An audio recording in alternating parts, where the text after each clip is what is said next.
దయచేసి ఇలాంటి మూవీస్ని ఒక మతానికి అద్దద్దండి. ఎందుకంటే ఇది ఒక చరిత్ర అందరూ చూడాలి ఖచ్చితంగా. ఇది ఒక హిందూ మూవీనే అన్నట్లు పోర్ట్రేట్ అయితే చేయొద్దండి, దయచేసి చెప్తున్నా. ఎందుకంటే ఇది ప్రతి ఒక్కరు చూడాల్సిన మూవీ.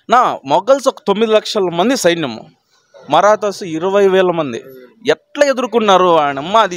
అది గూజంస్ వస్తాయి ఒకవేళ నిజంగానే మనకు ఆ శక్తులు ఉంటే కన్నా, ఏదన్నా సూపర్ పవర్స్ అలాంటివి ఏంటో ఉంటే కన్నా వెనక వెళ్ళి చరిత్రను తిరగరాయలేమో అన్నట్టు అనిపించేస్తుంది. క్లైమాక్స్ చూస్తే చాలా బాధ వేసేస్తుంది. గన్ షాట్గా చెప్పాలంటే ఇలాంటి స్టోరీని కానీ తీస్తే ఒక గేమ్ ఆఫ్ థ్రోన్స్ కూడా బ్రేక్ చేస్తుంది.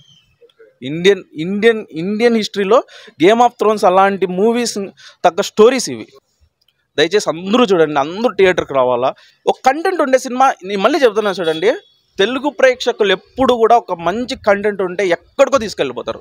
నాట్ ఓన్లీ తెలుగు, తమిళ్ అంతా pan India, pan world movie అనుకోండి ఇది. హిందుత్వం అంటే మానవీయ విలువలు తెలిపే గొప్ప ధర్మం అంటారు. మరాఠా ఎంపైర్ ఎలా స్థాపించబడ్డారో మనం చదువుకున్నాం. శివాజీ మహారాజ్ ఎలా ఆ స్వరాజ్యం కోసం పోరాడారు. ఈయన రెండో ఎంపరర్ సంభాజీ మహారాజ్, అంటే ఆయన కొడుకు. మనం ఆల్రెడీ మనకి హిస్టరీ తెలుసు. ఇక్కడేమంటే నేను ఒకటి చెప్పాలనుకున్నా, మొఘల్స్ గురించి ఎక్కువ బుక్స్లో ఉన్నాయి అని అందరూ చెప్పడం ఇది కామన్. ఎందుకంటే హిస్టరీ కాబట్టి మొఘల్స్ గురించి ఉంది. అంటే ఇండియాని ఎవరెవరు రూల్ చేశారు అన్నప్పుడు మొఘల్స్ గురించి చెప్పారు అంతేగాని, బేసిక్స్ చెప్పినారు అంతేగాని మొఘల్స్ హీరోస్ వాళ్ళు అట్లే మనకి ఎక్కడ కూడా బుక్స్లో, నేను చిన్నప్పటి నుంచి చదువుకున్నా, ఎక్కడ కూడా చెప్పాల. ఎందుకు చెప్పినారంటే తాజ్మహల్ లాంటి ఒక బ్యూటిఫుల్ ఉంది కాబట్టి. సో అది ఎవరు కట్టారంటే మొఘల్స్. రెడ్ ఫోర్ట్ అనేది ఒకటి ఉంది, ఎవరు కట్టారంటే మొఘల్స్. అలా కొన్ని స్థాపించబడ్డారు కాబట్టి వాళ్ళు, అది కాక ఇండియన్ రూల్ చేశారన్న ఒక హిస్టరీలో ఉంది కాబట్టి వాళ్ళ గురించి బుక్స్లో ఉంది అంతేగాని. అదే చెప్తుంది, దయచేసి ఒక మతానికి మాత్రం అద్దద్దండి మూవీని. ప్రతి ఒక్కరు చూడాల్సిన మూవీ ఇది. ఈ మతం ఆ మతం అసలు అదే నేను చెప్తున్నాగా, హిందూ ధర్మం అంటే మానవీయ విలువలను తెలిపే గొప్ప ధర్మం అంటారు. చరిత్రను చూపించినారన్న. ఒకప్పుడు ఇప్పుడు స్వరాజ్యం అంటే మనం చూసినాం. అంటే ఇంకొకటి కూడా చెప్పాలేమంటే అప్పటి నుంచి పోరాటం జరుగుతూనే ఉన్నాయి కదా. తర్వాత మొఘల్స్ తర్వాత బ్రిటిషర్స్ వచ్చినారు, లీడర్స్ అనేవాళ్ళు పోరాడినారు. ఇవిడేమంటే ప్రతి ఒక్కరికి ఫ్రీడమ్ దొరికినాక ఇళ్ళల్లో కూర్చోటి ప్రతి ఒక్క వీడియోకి నెగిటివ్ కామెంట్లు పెట్టుకోవడము, ఇది వీళ్ళకి స్వరాజ్యం దొరకడం. స్వరాజ్యం అనేది వీళ్ళకి ఇది ఇలా అయిపోయింది. వాళ్ళు అంత కష్టపడి వస్తే మనం చేస్తాండే పని ఇది. ఆ మతం ఇట్లా, ఈ రిలీజన్ ఇట్లా, ఆ భాష ఇట్లా, ఈ భాష ఇట్లా. ఒకప్పుడే ఇప్పుడు చెప్పాలంటే మతాల మధ్య అడ్డుగోళ్ళు వేసినప్పుడు ఇంకా ఫ్యూచర్లో రీజన్ అంటే రీజనల్ అంటే లైక్ లాంగ్వేజెస్ మధ్య కూడా అడ్డుగోళ్ళు వేస్తారు. ఎందుకంటే ఒకప్పుడే మనకి రాయల వారు ఏమన్నారు, దేశ భాషలందరూ తెలుగులో వేస్తా అన్నారు. ఇప్పుడు మనం అక్కడ పోయి ఇంకో స్టేట్కి మాట్లాడినాం అనుకోవాలి తంతారు. అట్లా అయిపోయింది. ఫ్యాక్ట్ ఎవరు ఒప్పుకోరు. కానీ నేను అనేది ఏమంటే ఒక మతానికి అయితే అద్దద్దండి మూవీని అసలు మనం హిస్టరీ తెలుసుకోవాల్సిన మూవీ ఇది. నిజంగా నాకైతే నాకున్న జెన్యున్గా తీసినారు. ఎందుకంటే జెన్యున్గా తీయలేదని ఎట్లా తెలుసు? ఒకవేళ జెన్యున్గా తీయలేదని చెప్పాలంటే, ఒకవేళ ఇప్పుడు అక్కడంతా హిందూసే కదా, అంటే లైక్ మరాఠాస్ అంతా హిందూసే. అక్కడ ఎవరు మోసం చేసినారు, ఎవరు అంతా కూడా కళ్ళకు కట్టినట్లు చూపించినారు మనకి. ఇక్కడ మొఘల్స్ అనేవాళ్ళు విలన్స్ అయినప్పుడు అక్కడి నుంచే కాకుండా ఇక్కడ హిందూస్ నుంచి కూడా ఎవరెవరు విలన్స్ ఉన్నారని కూడా మనకు చూపించినారు.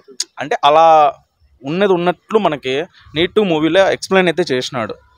ఇంకా చెప్పాలంటే ఒకప్పటి మరాఠా సామ్రాజ్యము ఎలా ఉండింది అంటే,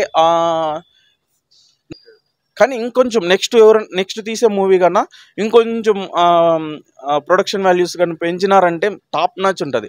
ఇంకా రీసెంట్గా రిషబ్ శెట్టి అనౌన్స్ చేసినాడు ఛత్రపతి మహారాజ్. వింటానే గూస్ బంప్స్ వస్తాడు. ఆయన యాక్టింగ్ కాంతారాలో చూసినాం, ఇంకా పర్ఫెక్ట్ ఉన్నట్లున్నాడు ఆయన. సో ఇంకా తగ్గేదేలే అన్నట్లుంటాయి మూవీస్ మాత్రం. హనుమాన్లో కూడా ఆయన హనుమాను. ఇంకా మనకు చెప్పాలన్నా ఇలాంటివన్నీ చూడాల. నా రిక్వెస్ట్ ఏమంటే దయచేసి మతాలకు మాత్రం మద్దద్దండి మూవీని. ఇంకొకటి ఇప్పుడు జోధా అక్బర్ మూవీ చూసినాం, దాంట్లో అక్బర్ని చూసినాం. అక్బర్గా నటించింది ఎవరు? ఒక హిందూనే. కానీ ఆయన ఒక హిందూ అమ్మాయిని పెళ్లి చేసుకుంటాడు. తర్వాత బాజీరావు మస్తాన్ని చూసినాం, ఆయన ఎవరు? హిందూ. ఆయన పెళ్లి చేసుకునేది ఎవరిని? ముస్లిం. అక్కడి నుంచి వచ్చిన వాళ్ళకి లేని బాధ మనకి ఎందుకు నా మధ్యలో? అవునా కాదనా? ఇప్పుడు కాంట్రవర్సీలు చేయొద్దండి. ఇప్పుడు మన గవర్నర్ ఎవరు? మన ఏపీకి. దయచేసి అబ్దుల్ కలాం మహానుభావుడు, ఆయన మన ఇండియాని ఎంత స్థాయికి తీసుకువెళ్ళాడు. దయచేసి ఎవరు కూడా మతాల మధ్యలో చుచ్చులు పెట్టాలని ట్రై చేయొద్దండి. వచ్చి చూడండి మూవీని, చరిత్రను తెలుసుకోండి. ఇంకా వస్తానే మన చరిత్ర మూవీలు ఎన్నో. ఇంకా కృష్ణదేవరాయలు అట్లా ఎప్పుడో బాలకృష్ణ చేసినారు. మన చరిత్రలో ఉన్న ఎన్నో చాలా పవర్ఫుల్ రాజులు ఉన్నారు. వాళ్ళందరూ కూడా తీస్తే అందరూ రాజమౌళి అట్లాంటి వాళ్ళు చూడాల, శ్రీకృష్ణదేవరాయలు అట్లాంటి వారి బయోపిక్స్ కానీ తీస్తే కన్నా ఆసం ఉంటాయి. గౌతమిపుత్ర శాతకర్ణి అని ఒక మూవీ వచ్చింది, కానీ ఎవరు దాన్ని ఎక్కువ అడాప్ట్ చేసుకోవాలా. ఒక తెలుగు వీరుడు ఎంత ఘనత ఉంది అసలు ఆ మూవీలో చెప్పాలంటే. మనల్కి అలాంటివి నచ్చవు. సైరా నరసింహారెడ్డి అంటే కొంచెం ల్యాగ్ వల్ల పోయింది నా సినిమా, కానీ క్లైమాక్స్ చూసినప్పుడు ఎంత బాధ వేస్తుంది. ఇలాంటి మూవీస్ మనం కూడా ఎంకరేజ్ చేయాలా, తీసుకోవాలి.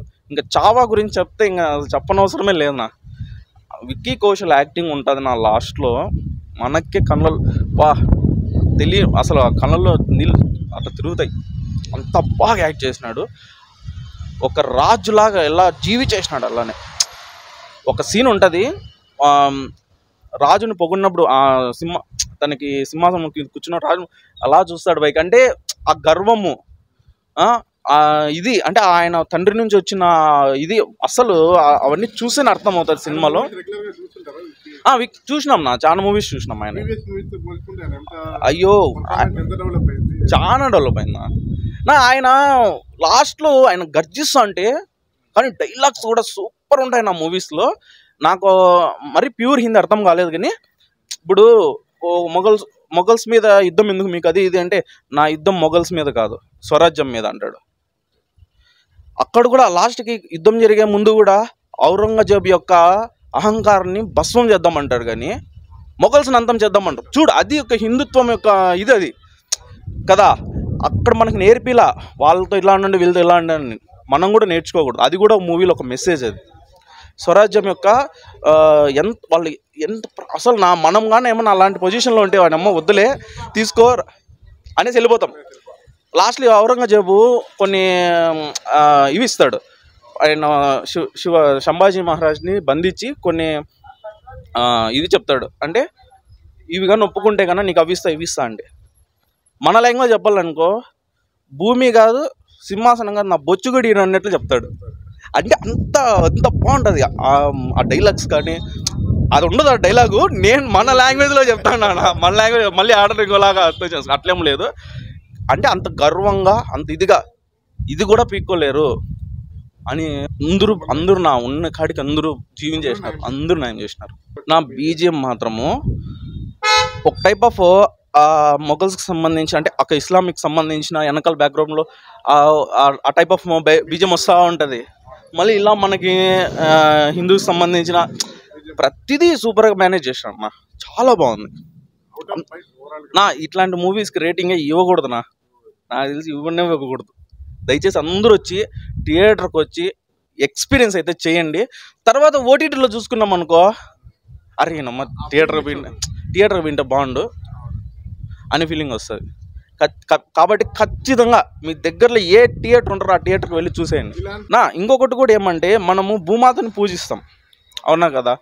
భూమాత అంటే భూమి ఎంత ఉందో అంతా, ఓన్లీ మన ఇండియన్స్కి మాత్రమే కాదు అది, అవునా కదా. సో ప్రతి ఒక్కరు అది గుర్తుపెట్టుకొని ప్రతి ఒక్కరికి మనం ఆ విలువల్ని ఏమంటారు నా సర్వే జన సుఖినో భవంతు అన్నట్లు ప్రతి ఒక్కరిని మనము వాళ్ళ ఇదిగే ఆశించాలి. కానీ ఈ మతాల మధ్య గొడవలు పెట్టే వాళ్ళని దయచేసి ఎంకరేజ్ మాత్రం చేయొద్దండి. మీడియా వాళ్ళకి కూడా చెప్తున్నా.